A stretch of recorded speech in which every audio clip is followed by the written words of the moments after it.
C'est des segments qui étaient identifiés dans une première étude de l'IACE en 2024 comme étant des segments ou des secteurs potentiels. Et il manquait la chiffrisation pour qu'on puisse apprécier à juste valeur ce potentiel-là. Cette étude vient pour habiller un peu ce potentiel par des chiffres qui nous permettent justement d'évaluer l'importance de ces secteurs-là. Ces secteurs sont cinq, hein, le tourisme du luxe, le tourisme locatif, le tourisme senior, le tourisme de santé et, celui des maisons d'hôtes et rurales. Nous avons juste essayé de comprendre un peu les écritures comptables de l'INS en la matière. Et la plus grande difficulté, c'est qu'il y a quelque part un dénominateur en commun, disant qu'il y a une grande part de ces chiffres réalisés initialement sont dans l'informel. Donc, finalement, la plus grande difficulté de cette étude réside dans le fait qu'on va observer ou on va estimer ou apprécier des composantes inobservées. Et ça, c'est un grand manquement en termes de données dans notre tableau de bord. Si on se dit on va planifier un peu le secteur et son développement essentiellement. De deux, c'est pour pouvoir apprécier le potentiel. Ça nous manque terriblement. Donc, première difficulté, c'est les données. On a procédé quand même à une estimation de composantes inobservées, qui nous a conduit à ce constat très flatteur, hein, pour des secteurs potentiels. En fait, à horizon 2030, ces segments, si on fait bien les choses par ailleurs, cadre réglementaire, labellisation, certification, formation des professionnels, parce que c'est des segments aussi très exigeants, eh ben, on peut atteindre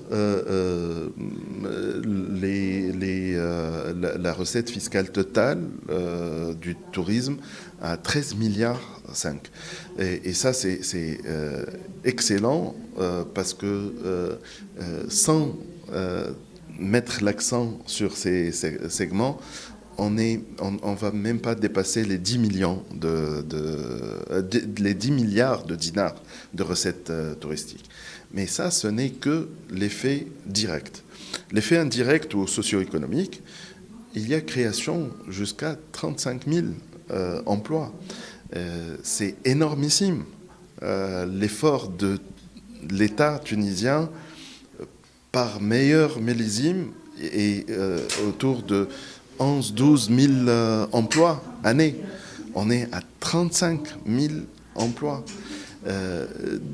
Autre chose, le manque à gagner fiscal, puisqu'il y a le plus clair de cette partie réside aujourd'hui dans l'informel. Donc, ça représente un manque à gagner, un trésor public, du faute de la fraude fiscale ou carrément de l'inexistence fiscale.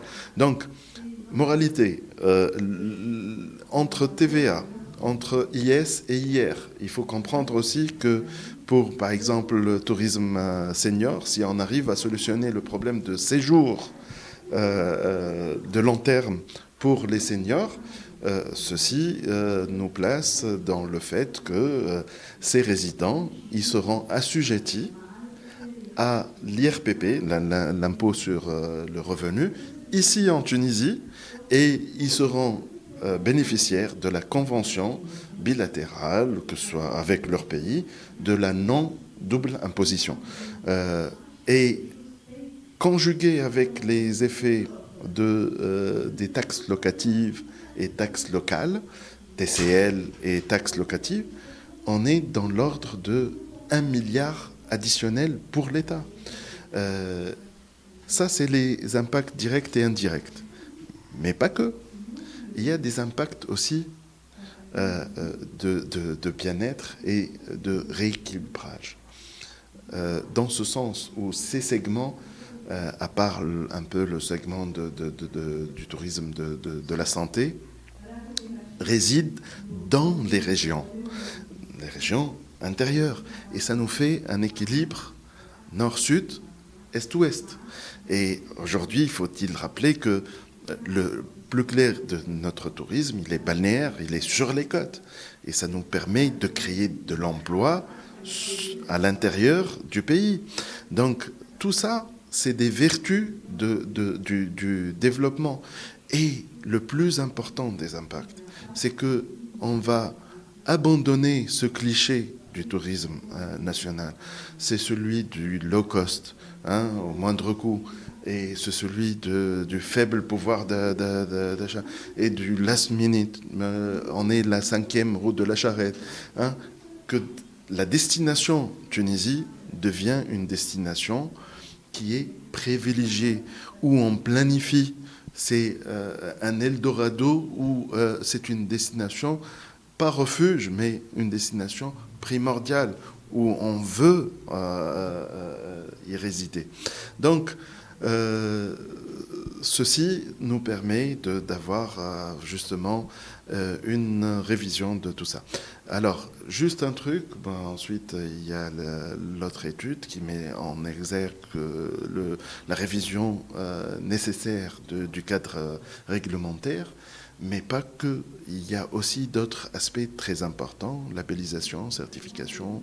Il y a aussi la formation des prestataires, du personnel, évidemment, mais aussi les fonds de restructuration, les fonds d'innovation, de rénovation, et l'importance des avantages fiscaux. Si on se dit que le développement de ces secteurs va nous apporter, par exemple, 1 milliard de dinars au trésor, il faudrait aussi se donner les moyens. Et donc, les avantages fiscaux, c'est une question qui est très importante pour pouvoir inciter les gens, à vraiment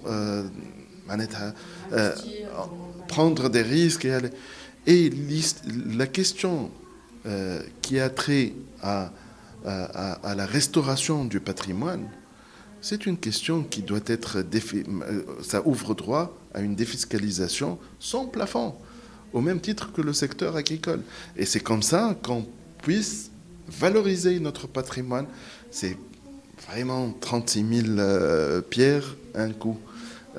C'est valorisation du patrimoine, valorisation des régions, création d'emplois dans les régions, que les gens...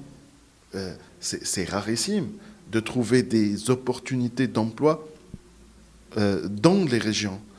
Vous savez, c'est beaucoup plus valeureux que de trouver ou de créer des emplois dans les grandes agglomérations, comme la capitale, Sfax ou ailleurs.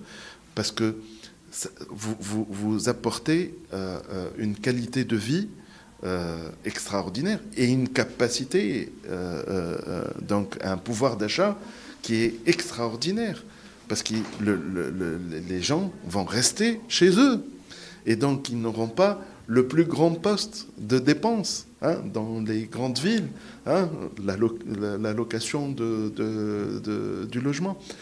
Écoutez, ça c'est... C'est ça. C'est ça, la défiscalisation, les avantages.